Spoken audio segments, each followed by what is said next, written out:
Track 13. 1. I used to like watching Star Quality, but since this scandal has erupted, I've lost interest in it. This story leaked out that they were encouraging people to phone in even though they'd already decided the result. They were manipulating things so that one guy didn't get voted off because it helped the programme's ratings if they had a kind of hate figure. I might not have minded so much if the calls were free, but they're making a fortune on them.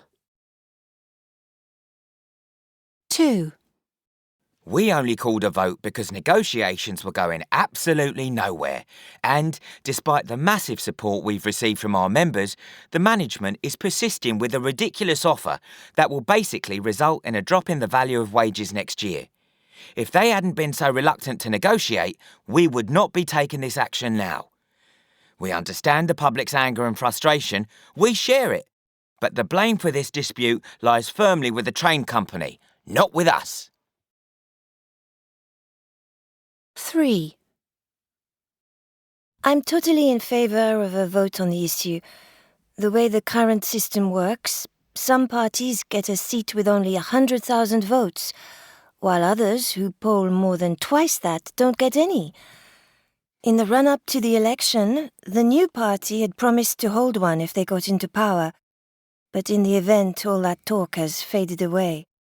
I guess if they hadn't won a landslide victory, they'd be keener to bring about electoral reform, but I truly believe the vast majority of the electorate still wants to see a change and would vote yes, whatever their reservations. 4. To be honest, I suspect that if they'd called on another day, I wouldn't have taken part. But I was at a bit of a loose end when the researcher called and so had some time to spare. It took about half an hour, and I have to admit I quite enjoyed it, moaning about the government. Mind you, when the results were published in the paper, I was a bit taken aback. It seems I'm in a small minority. People must be mad. 5. It's easy to be cynical and to say that it changes nothing, that it's all just done to create the illusion of fairness and inclusivity, but I can assure you that simply isn't the case here. Given that relatively few people vote these days, we feel it's essential for young people to learn that democracy can contribute to positive change.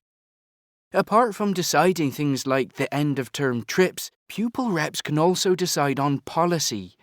It's unlikely we would have abolished uniforms if we didn't have a body like this.